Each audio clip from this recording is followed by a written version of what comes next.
There is a secret whispered through the ruins of forgotten temples, a truth that once ignited the hearts of mystics, yet terrified kings and priests alike.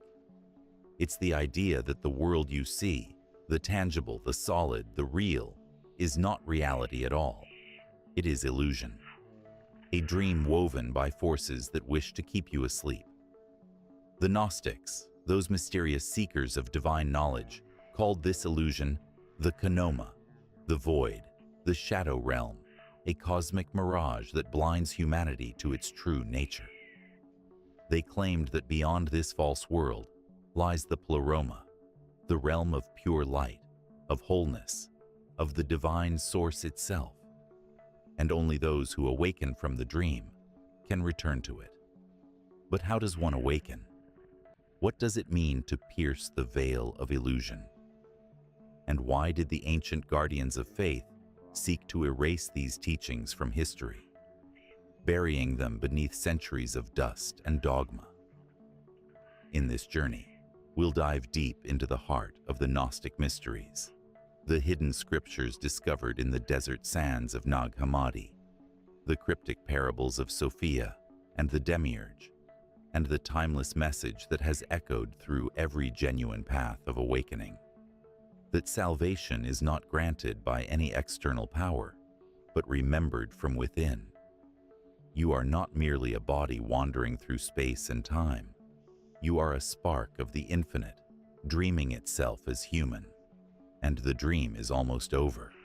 In this video, we will explore the origins and suppressed history of the Gnostic movement, the secret cosmology that reveals how illusion was born, the hidden meaning of the fall, and the imprisonment of divine consciousness, and most importantly, how to awaken from this illusion and reclaim the divine memory of who you truly are. The path ahead is not for the faint of heart.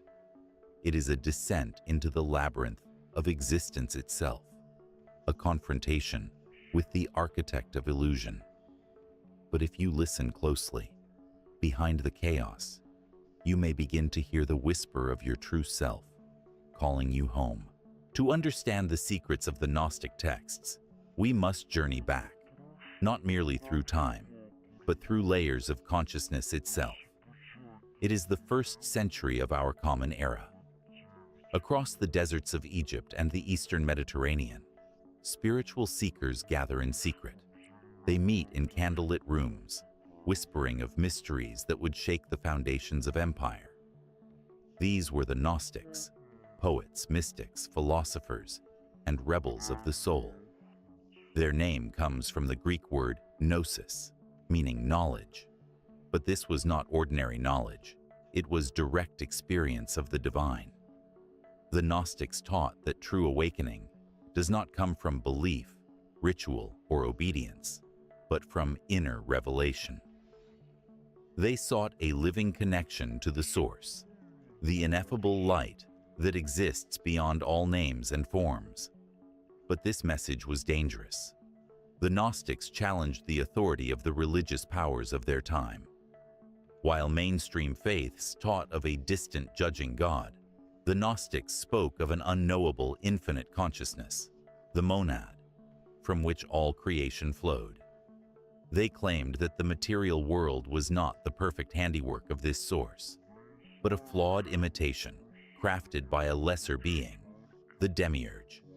In Gnostic myth, this Demiurge is not evil in the cartoonish sense, but ignorant. Believing himself to be the only God, he weaves a false reality, a prison of matter, and declares it perfect. He is the architect of illusion, the keeper of the cosmic dream. Humanity, in this vision, is divine consciousness trapped within his creation, sparks of the true light asleep inside shells of flesh.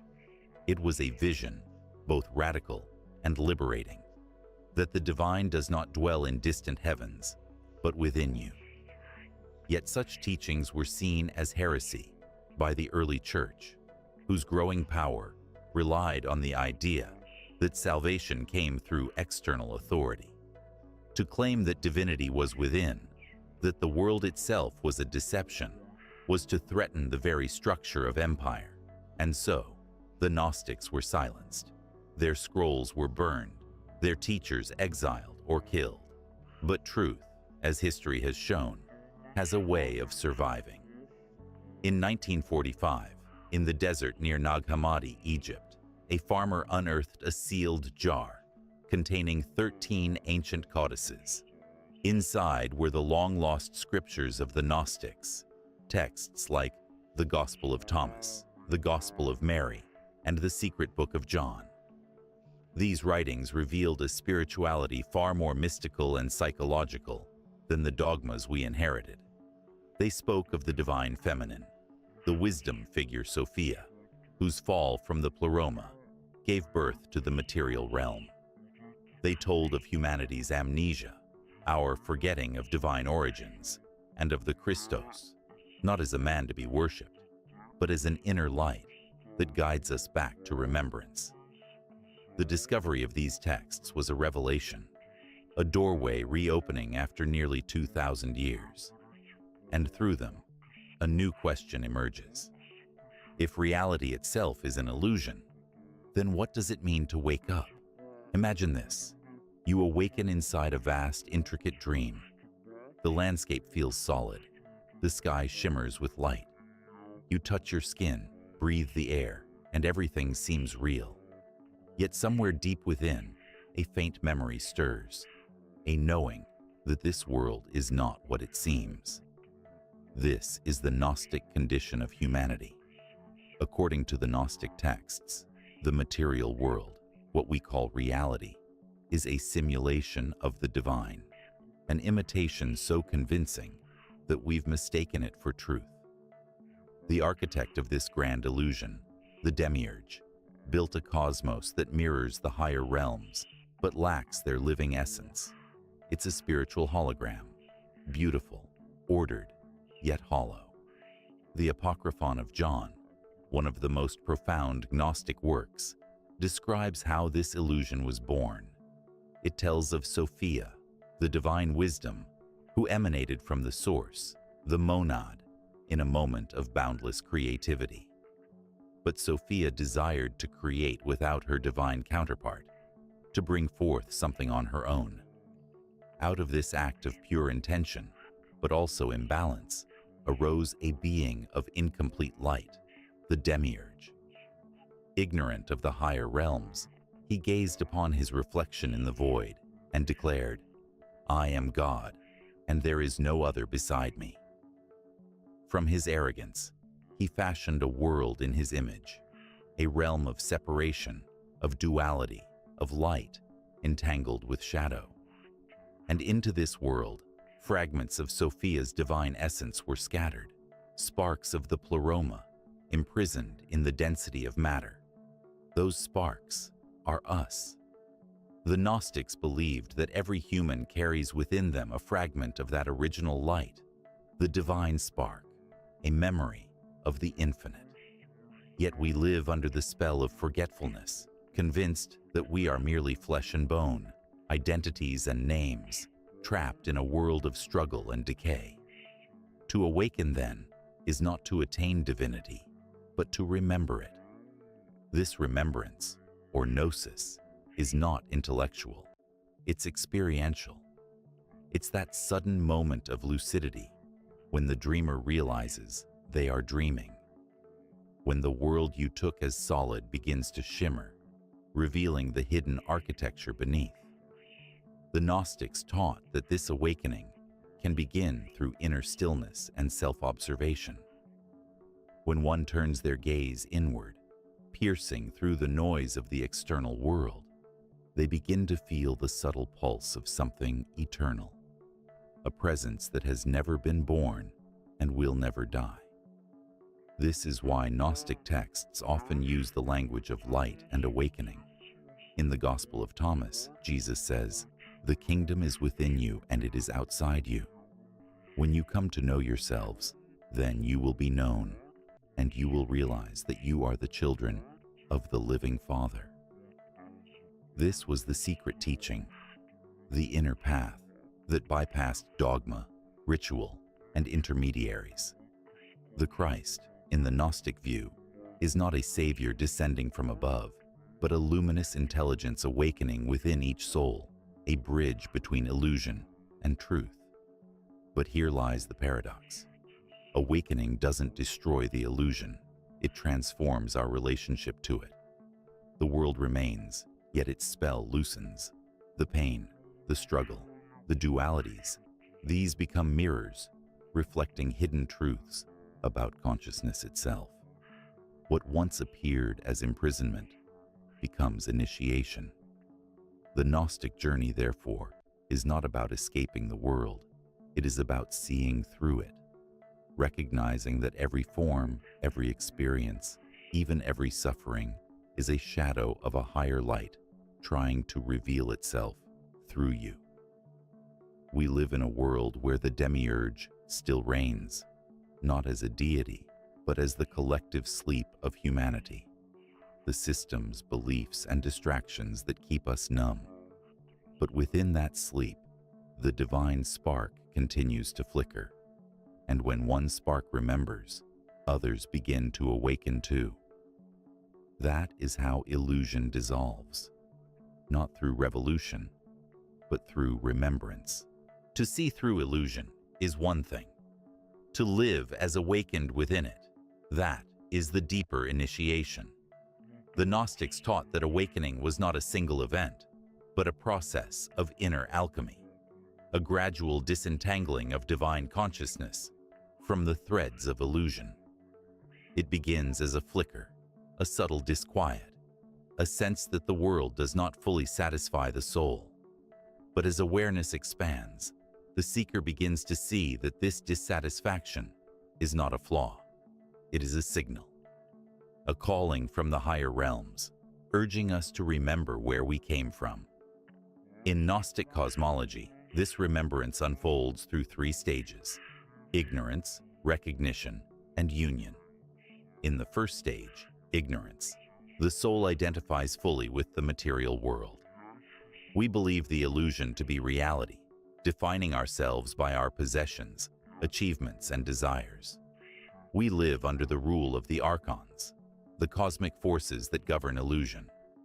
These entities, mentioned in the Nag Hammadi texts, are not monsters or demons in the literal sense. They are energetic patterns, the embodiments of fear, greed, envy, and pride, that keep human consciousness bound to lower vibrations. They thrive on ignorance, for it is through unawareness that they maintain control. The second stage, recognition, begins when we sense that something is missing.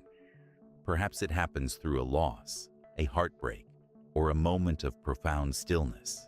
Something pierces the veil, and for an instant, the world feels transparent. The Gnostics called this the stirring of Sophia's light within us. In that moment, the seeker glimpses a truth that cannot be unseen, that everything they were taught to worship, status, dogma, even the gods of this world, are shadows compared to the brilliance of the source within. The final stage is union. Here, the seeker becomes the knower and the known. The barriers dissolve, and what remains is a direct communion with the divine mind, the pleroma. The individual ego fades like a mirage at sunrise. The soul, once exiled in matter, returns consciously to the infinite. But union does not mean disappearance, it means embodiment. The awakened one moves through the world as a living bridge between realms. Every action, every word becomes an expression of the hidden light. The illusion remains, but it no longer binds. The archons still whisper, but their voices carry no weight. This is why Gnostic wisdom is often misunderstood as pessimistic. It speaks of the world as illusion, yet its true purpose is not to condemn creation, but to redeem it through awareness. When you awaken, you do not reject the material, you transfigure it. Every atom, every shadow, becomes radiant once it is seen through the eyes of remembrance. And here lies one of the deepest secrets of the Gnostic path. The demiurge's illusion exists for awakening. Without darkness, the light cannot know itself. Without illusion, there can be no gnosis. The world, in all its pain and imperfection, becomes the crucible through which divine consciousness remembers itself. In this sense, the story of Sophia is our story. We too fell into separation, created worlds from ignorance, and became lost within them. But through the act of remembering, through awakening, the descent transforms into ascension. Sophia returns to the pleroma, and we, her scattered sparks, return with her. Yet awakening is not merely an ancient myth, it is an invitation. The Gnostic texts were never meant to be read as doctrine, but as mirrors for the soul. Each parable, each symbol, is a map of inner transformation. The archons are our fears. Sophia is our wisdom. The demiurge is our egoic blindness. And the Christos, the divine light within, is the eternal guide leading us home. When you begin to see these not as stories, but as states of consciousness, the teachings come alive. The ancient language reveals its modern truth. You are not here to escape the illusion. You are here to awaken within it, and through that awakening, to bring the light of the infinite into every shadow of this world. So how do we awaken? How do we, the sparks of divine light scattered across this illusion, begin to remember who we truly are? The Gnostics never intended their wisdom to remain locked in dusty manuscripts. Their teachings were practical, a spiritual technology of awakening. They spoke not only of cosmic origins, but of inner transformation. Because to awaken from illusion is not to understand new ideas. It is to see differently, to live differently, to become transparent to the light. The first step, they said, is self-observation, the art of seeing without judgment. The archons, those energies of fear, envy, and pride, feed on unconscious reaction. They thrive when we live mechanically, lost in habit and emotion. But when you begin to watch yourself, without condemning or excusing, their hold weakens. Take a moment each day to witness your own thoughts and emotions, as if they were passing clouds. Ask yourself, who is it that observes? That silent awareness behind every experience. That is the spark of the pleroma watching the dream unfold. The more you identify with the watcher instead of the thought, the closer you draw to gnosis. The second practice is inner stillness. In silence, the veil thins. Sit quietly, breathe, and let the surface of your mind settle. The Gnostics often spoke of entering the bridal chamber, a metaphor for this sacred inner space where the soul meets the divine. In that stillness, flashes of insight arise, not as words, but as direct knowing. You may sense the boundaries of the self dissolve, replaced by a vast radiant awareness. That awareness is what the texts call the Christos within, the light of remembrance. Third, discernment. In a world crafted by illusion, not everything that glitters is light. The Gnostics warned of false enlightenment, the seductive glow of ego disguised as wisdom. True gnosis humbles the self. It dissolves identity, rather than inflating it. Ask yourself, does this insight bring me closer to love, clarity, and unity, or deeper into pride and separation? The answer reveals the path. Next comes sacred action. Awakening is not an escape from the world, it is a transformation within it. The awakened one walks through illusion consciously, bringing light into the hidden corners. This may manifest as compassion, creativity, or courage in the face of darkness. Each act of conscious kindness cracks the shell of illusion, allowing Sophia's light to shine through. The Gnostic journey is also one of remembrance. Throughout your day, pause and recall that everything you perceive is part of the dream. the demiurge's architecture of form, yet within it, divine consciousness pulses. When you see through the surface of people and situations, recognizing the hidden spark within all, you are practicing the highest form of gnosis, unity in diversity. Finally, embrace the mystery. The intellect seeks certainty, but awakening thrives in wonder. The Gnostics never claimed to possess final truth. They danced with it, knowing that the infinite cannot be contained. The mind can point toward the light, but only silence can receive it. You may begin to notice subtle shifts. Time feels less heavy, the world less rigid. Ordinary moments shimmer with significance. You realize that awakening is not about reaching another world. It's about seeing this one as it truly is, a sacred mirror reflecting the divine.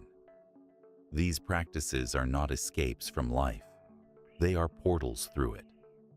Through awareness, stillness, discernment, sacred action, and remembrance, you slowly reassemble the memory of your true self. The dream continues, but you are no longer its prisoner. You are its lucid dreamer, shaping the illusion with the light of awakening. The path from illusion to awakening is not a straight ascent. It is a spiral, winding through the depths of the soul. Each turn reveals another layer of the dream, another veil to be lifted. Yet at every level, the same truth whispers through. You were never truly asleep. You have always been the light searching for itself in the dark. The Gnostic texts were never meant to form a religion. They were a mirror for the human condition. They remind us that the fall of Sophia, the descent of divine wisdom into matter, is the story of every soul. We are fragments of infinite light, exploring the labyrinth of limitation, forgetting ourselves so we can one day remember. And when we do remember, when we awaken, the world does not vanish. It transforms. The trees, the cities, the faces of strangers, all begin to shimmer with quiet recognition. You realize that the same light shining through your eyes shines through theirs. The illusion becomes a temple. The dream becomes divine play. This is the essence of gnosis, not knowledge to be memorized, but vision to be lived.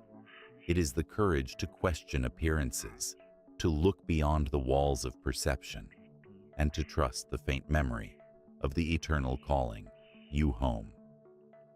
Perhaps this is what the Gnostics wanted most for us, to remember that the kingdom of light is not in some distant heaven, but here, within, hidden beneath layers of forgetfulness. And each act of awareness, each spark of compassion, each moment of stillness chips away at the illusion until the light pours through. So as you leave this journey tonight, carry this thought with you. Maybe the world has never been asleep. Maybe it's the divine dreaming itself awake through you. If this message resonates with you, if something ancient within you stirred as you listened, then share this light. Reflect it, speak it, live it. For every awakened soul becomes a beacon, guiding others through the dream. The illusion fades not through destruction, but through remembrance. And in that remembrance, the divine remembers itself.